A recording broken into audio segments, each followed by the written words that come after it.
Nabi SAW bersabda, kullukum ra'in wa kullukum mas'ulun an ra'iyyatihi. Setiap kalian adalah pemimpin dan setiap kalian akan dimintai pertanggungjawaban atas yang dipimpinnya. Maka jelas, ayah adalah pemimpin dalam keluarganya, ibu juga pemimpin di rumahnya, dan keduanya akan ditanya oleh Allah Subhanahu wa taala tentang bagaimana mendidik anak-anak mereka. Peran ayah adalah seorang qawwam, ar-rijalu qawwamuna 'alan nisa, penanggung jawab, pemberi nafkah, sekaligus teladan utama dalam ibadah, akhlak dan kepimpinan.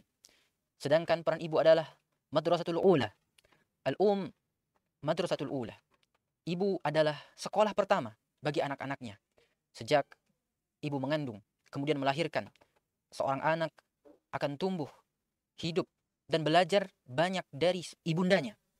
Maka ibundanya lah yang menanamkan karakter, rasa cinta, kasih sayang, adab, dan akidah sejak dini. Maka peran ibu bukan sekedar mengurus rumah tangga, memenuhi kebutuhan anaknya, memberikan kebutuhan makanan, minum, dan yang lainnya. Tetapi lebih dari itu, peran ibu sangat vital dalam membentuk generasi Islami. Kemudian, jemaah yang dirahmati Allah Subhanahu wa taala, sekolah, guru, dan pesantren hanyalah pendukung.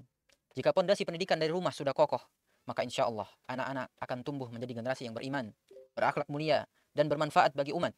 Namun jika orang tua lalai, maka sebaik apapun sekolahnya, sebagus apapun pondok pesantrennya, sebagus apapun ustadz-ustadznya dalam mendidiknya, hasilnya tidak akan maksimal. Karena orang tualah pondasi utama yang membekali seorang anak sebelum belajar di sekolah.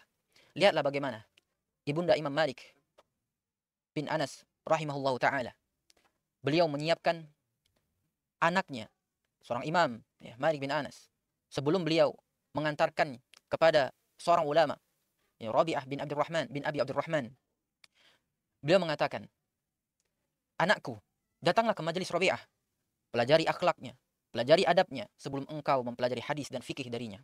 Sebuah nasihat yang menanamkan sikap, menanamkan karakter kepada seorang anak agar hendaklah ia menjadi pribadi yang memperhatikan, yang mendahulukan akhlak dan adab sebelum dia belajar suatu ilmu.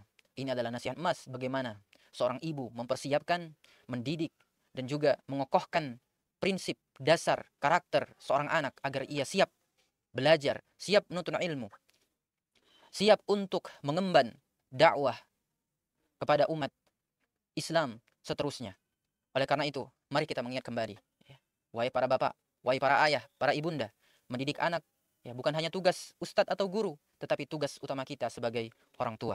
Semoga Allah Subhanahu wa taala memberi kekuatan kepada kita semua untuk mendidik anak-anak kita agar menjadi generasi yang saleh dan salihah.